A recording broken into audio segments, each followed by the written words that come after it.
Recovering Queen, the Queen fan podcast where we talk about and play the songs we love. With Jay, Matt, and Ian.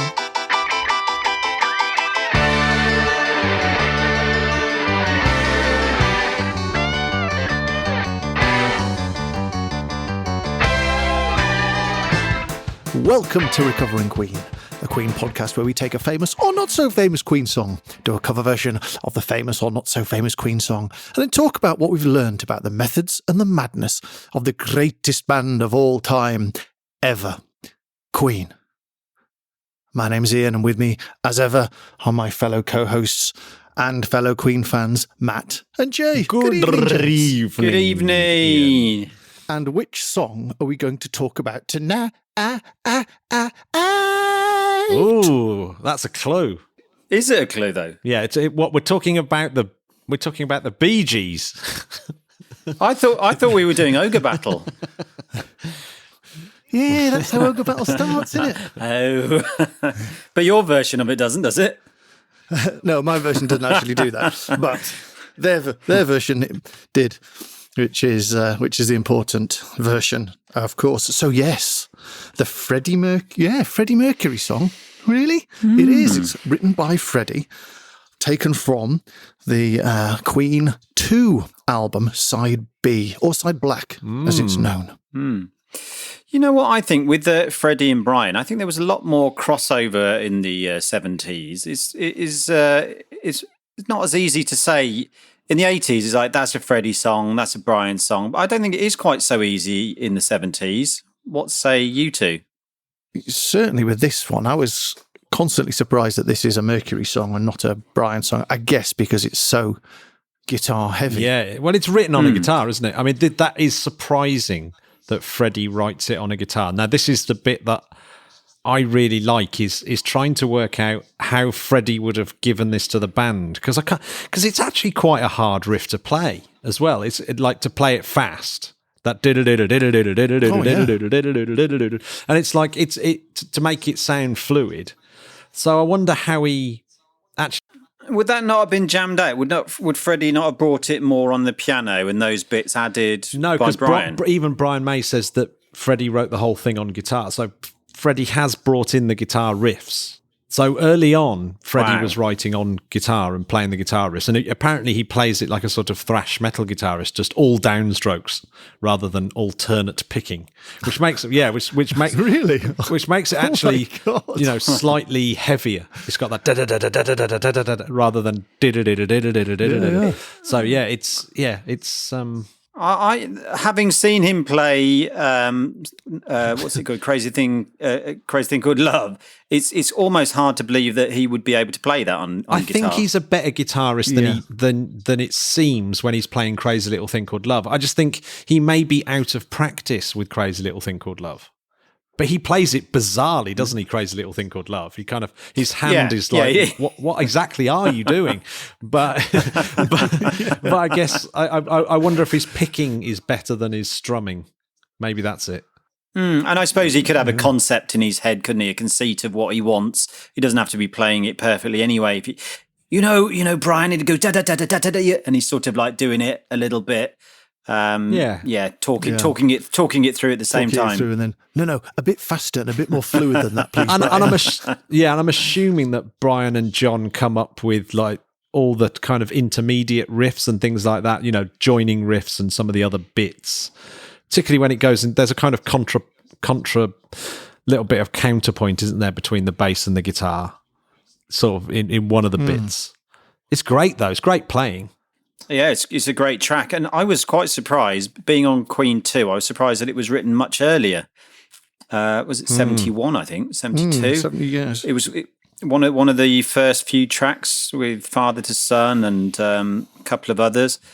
But yeah, it's incredible to think that was written 50 years ago. Yeah, and it's it's super heavy, and it kind of wouldn't sound out of place with quite a few heavier bands, would it? But yeah, apparently they wrote it and they didn't think that they could record it for the first album because they didn't have access to the right recording techniques.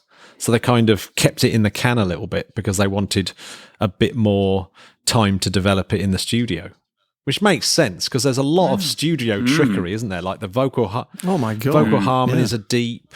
There's that brilliant section, the first 47 seconds, where it's the end played backwards. So that kind of wash of sound that sounds like you're falling into the washing machine is actually the gong at the end backwards and a bit of flange, which may have been like just by nature of playing it backwards, it's flanging because they've had to make a copy and it's all got a little bit degraded, but probably deliberate. Matt, now I know, of course, being an expert, what flanging means and flange, but just for people out there that don't know what flange means, well, can you it has explain several that? meanings, but in recording studio technique, the flange is where you have a tape player. The old way of doing it is to sort of put your hands on the reels of your reel-to-reel tape player and slow one down, so it's kind of going in and out of time with the other one, so it's phasing slightly, and that adds that sort of flanging effect.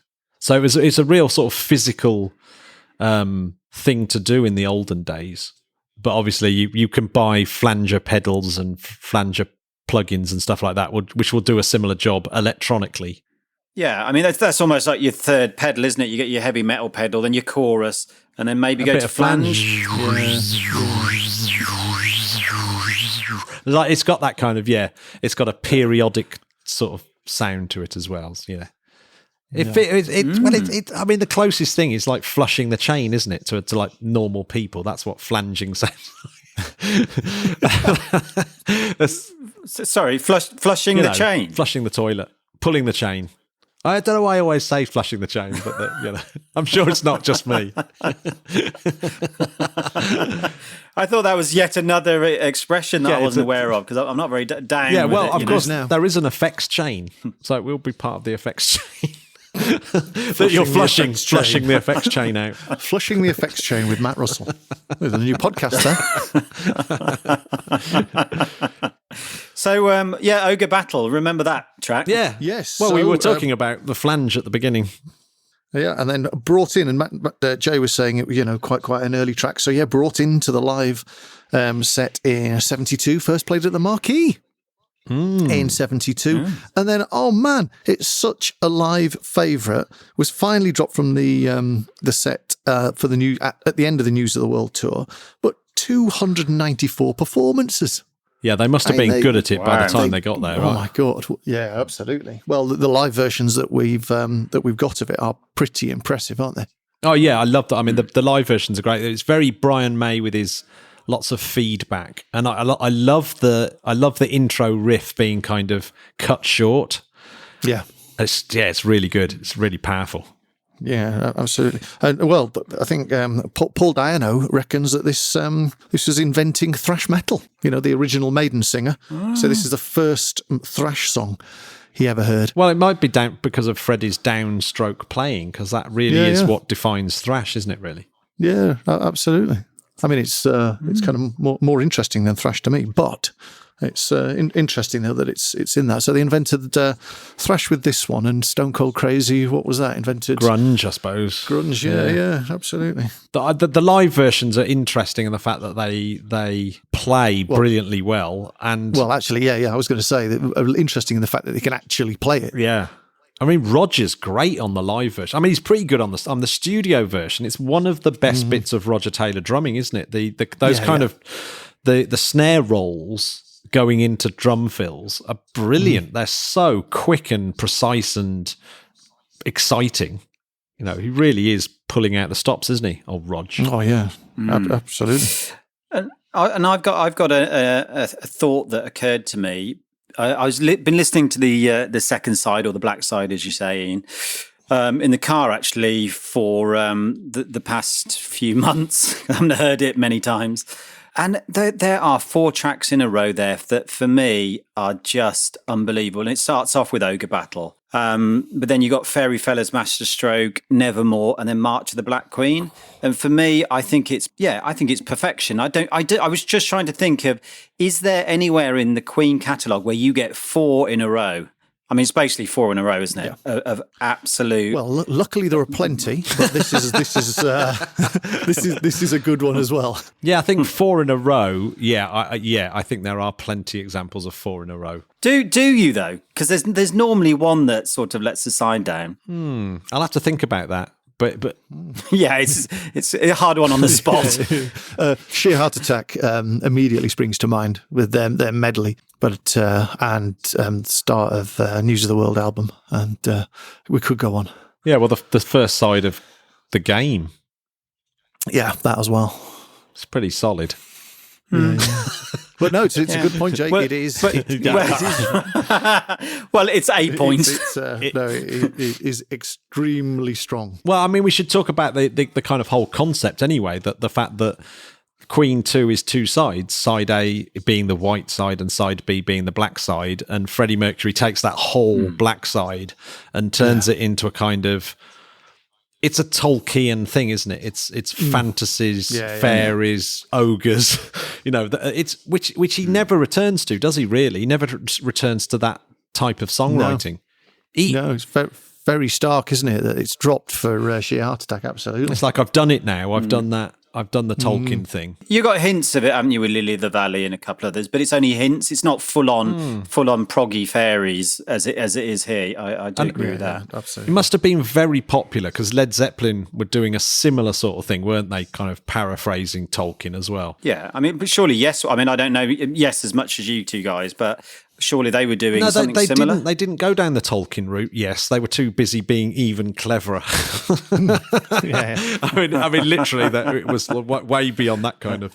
They were doing the footnotes from some bizarre Mahavishnus. But this totally is bonkers. this is the album that, and particularly this side as well, that completely lands Queen in the progressive rock camp. So if anyone ever, there's all that argument, are Queen prog? And it's like, well, on Queen 2 they absolutely are, but the rest of their career probably not so much until back to Innuendo, isn't it? Really? Yeah, I mean, when they go proggy again. I mean, I'd argue that Bohemian Rhapsody is the most prog rock song there's ever been. Yeah. But yeah, I mean, they're a prog rock band who can write a really good song, and I guess that's why people don't like to refer to them as prog rock bands. But they are. On this, they absolutely are. This is prog rock. Yeah, they're you'd probably never class Queen as a prog rock band, but on this one, case closed. Would the well, just reopening the case just for 1 minute. At this period in time, they would have been in that camp, wouldn't they? Heavy metal, prog. I mean, people didn't know what was to come, but they would have been considered at this time in that camp. Yeah, I mean, they're into Hendrix, Zeppelin, Sabbath, and yes, those are the bands that they've mentioned.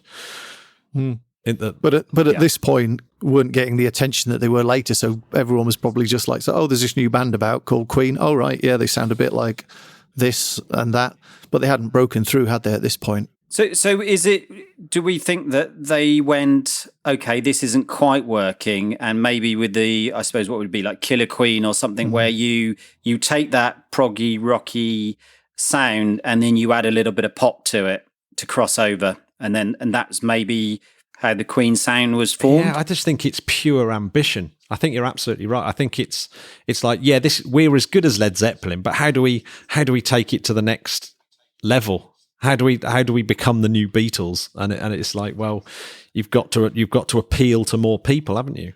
That they really start thinking, well, how do we appeal to more and more people? And the other thing about Queen is they're a bunch of clever people, aren't they? That they're not stoners. Yeah.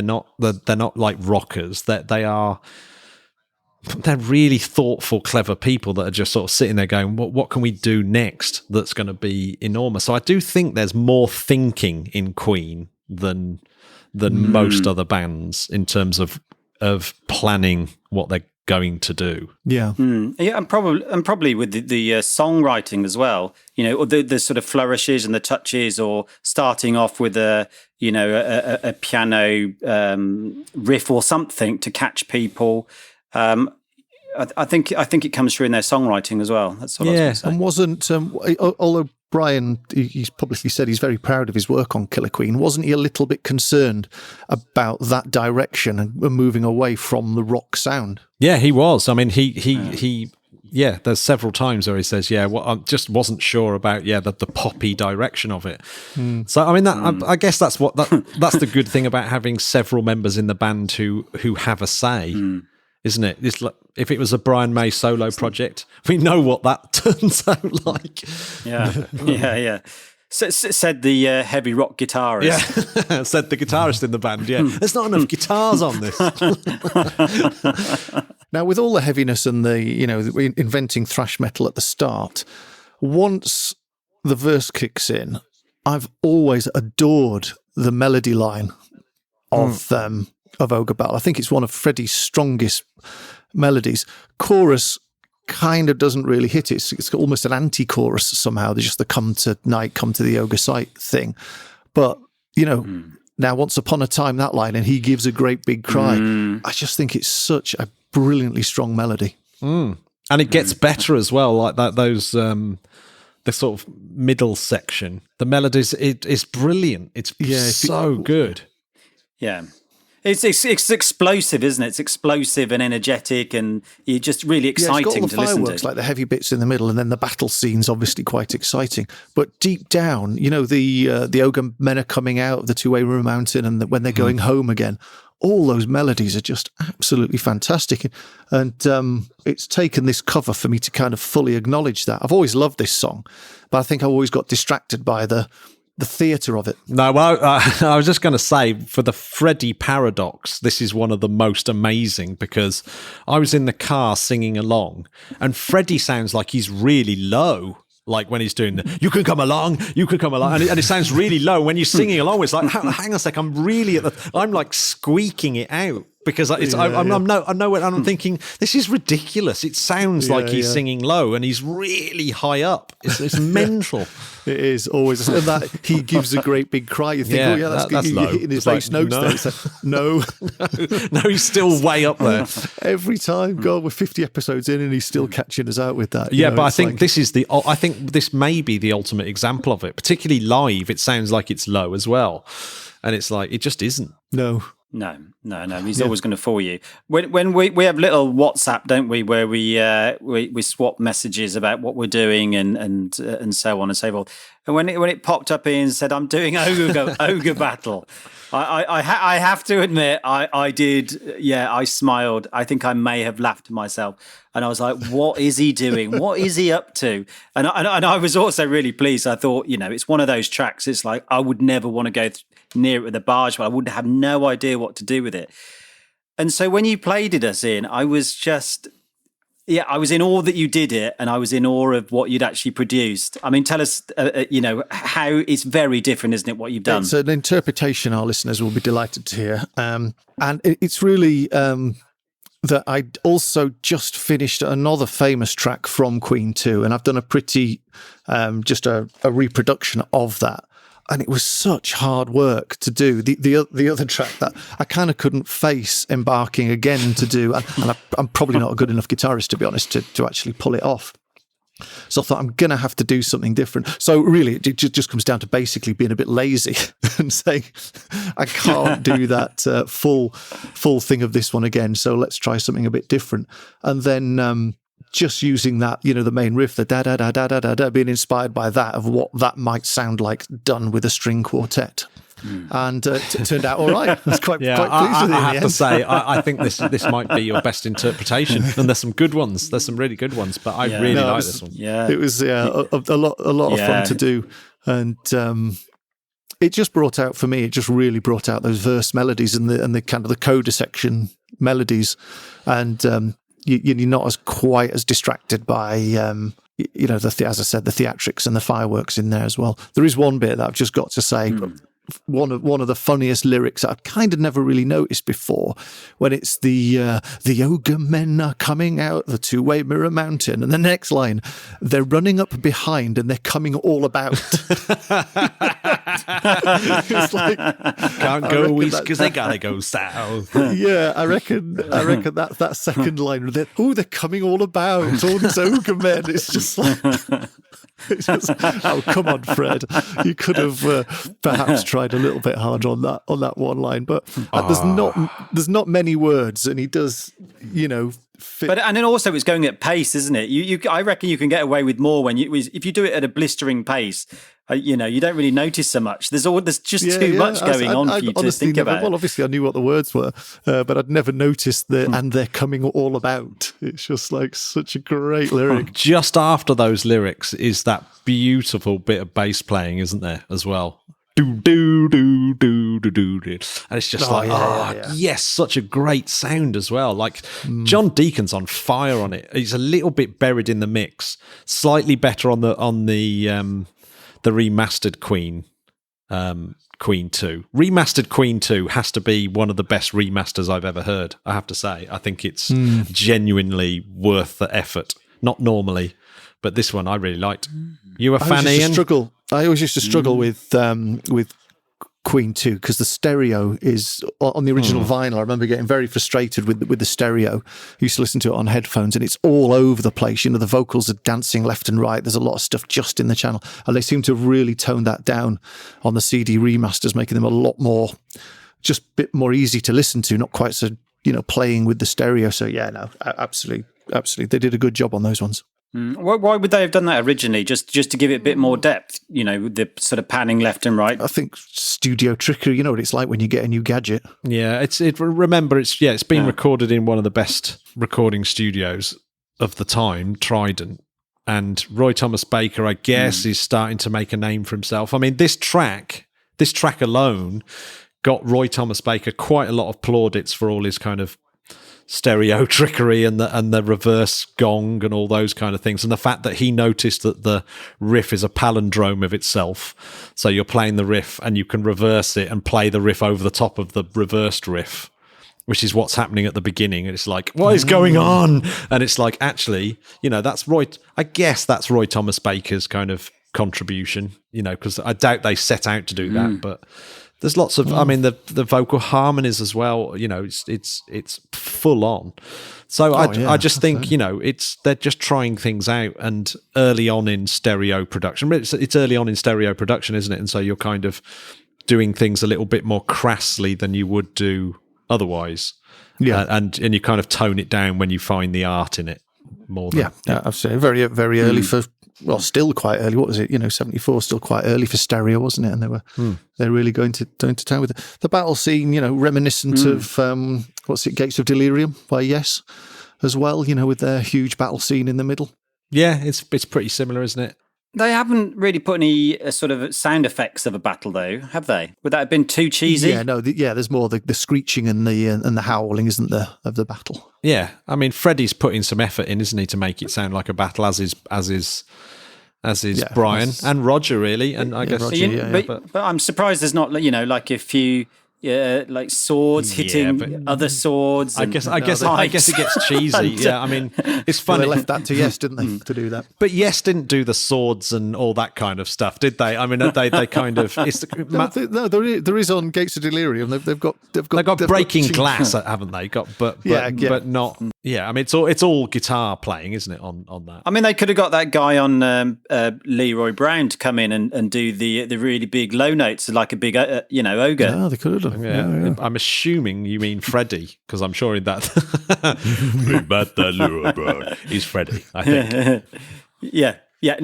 No, it is Freddie. But what I mean is, you could get some sort of ogre sounding effects. Yeah, I know what you mean. We've talked quite a lot about it. It's a fan favourite, I suspect. Oh yeah, very popular song. Ogre Battle. But obviously, it's within the Queen fandom catalogue only. This. Zero knowledge of this track outside the Queen circles. Well, yeah, someone's a proper Queen fan if you turn to them and said, "What's your favourite Queen album?" and they went, Ogre Battle. You go, okay, fair enough. Yeah. And would it be fair to say that the average person in the street might see it as a little bit nerdy, a bit Dungeons and Dragons, or is that just way off the mark? Lyrically, it's old fashioned, isn't it? You don't really get away with this kind of lyric anymore. But Led Zeppelin, like Ian said, no, all the bands were doing it at the time because Tolkien was really popular. I mean, it is an interesting point, though. Do you get this sort of song at all these days? I mean, it seems to me that most of the pop songs coming through are people talking about themselves. Yeah. Depends if you listen to any modern progressive rock. So put on any Gandalf's Fist album, for instance, and it'll be pretty much a triple album's worth of exactly this. Yeah. So no, there's plenty out there if you want it. Is there any bands who are trying to be big like Queen, like in the mainstream, doing it? I'm not sure because there's like quite a few metal bands, aren't there, and things like that.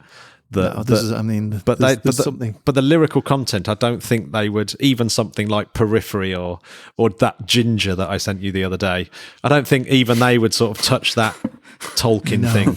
No, but there's plenty out there. There's even the subgenre of pirate rock, isn't there? So there'll be plenty of. Yeah, in fact, there'll undoubtedly be a genre called Tolkien rock. In fact, I'm sure if you go to Spotify and put in Tolkien rock, you'll get it.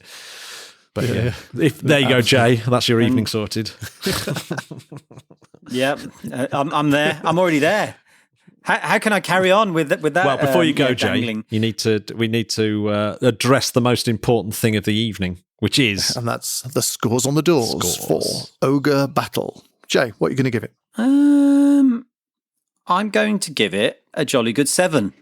Oosh! You're not. You haven't made yourself very popular there, I don't think, Jay. I think. What about an 8 then? Too late. I'll go with an 8. Take your first answer. No. I think Jay, an 8. An 8. No, I'll tell you the reason why I said 7. I was looking at my notes and it said 71, 72, and I was thinking 7.1, 7.2. What kind of a score is that? It must be a 7. But of course, that's the year in which it was good recovery there. Written. Yeah, no, it's all true. It's all true. Do you know what? I'm going to give it a 9. I love it. I do genuinely love it. I don't know what I gave it a 7 I was a or little an bit 8. shocked when you said it, but yeah, I just wasn't concentrating at all. No, it's a great. No, I'm going to go back to an 8. An 8. Ian, it's a roller coaster. Ian, do you want to go first, or do you want me to say what I think? I'll go now. I probably would have given it an 8, but then having covered it and realizing that the melodies are brilliant. You take away all the theatrics, it's brilliant. It's a 9.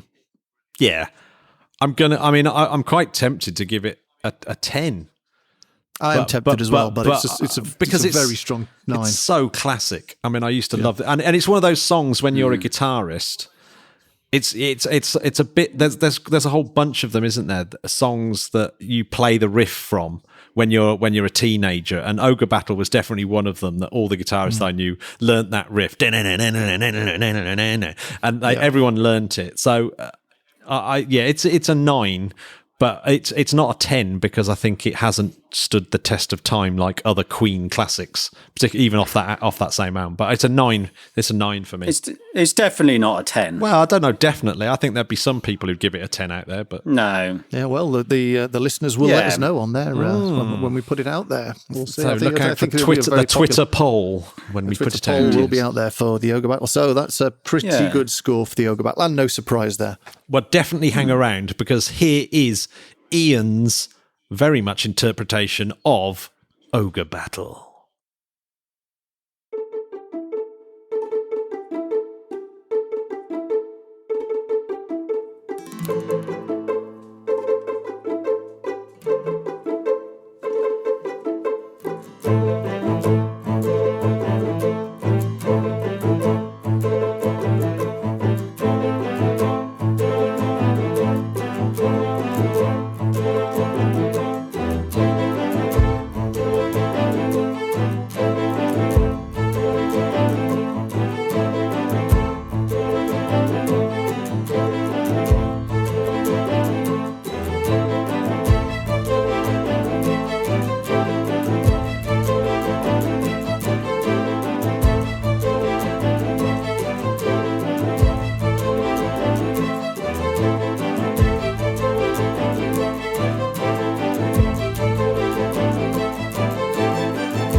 tonight.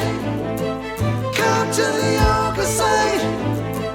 Come to Ogre Battle fight. He gives a great big cry, and he can swallow up the ocean. With a mighty tongue he catches flies, the palm of a hand, an incredible size. One great big eye has a focus in your direction. Now the battle is on, yeah, yeah, yeah. Come tonight, come to the ogre side. Come to Ogre Battle fight.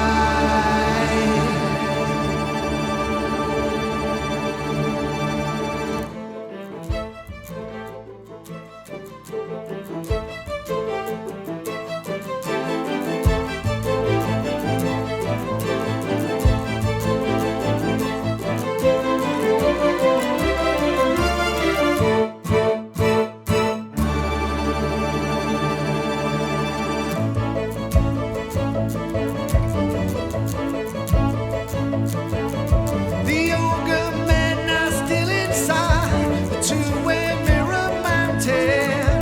You gotta keep down right out of sight. You can't see in, but they can't see out.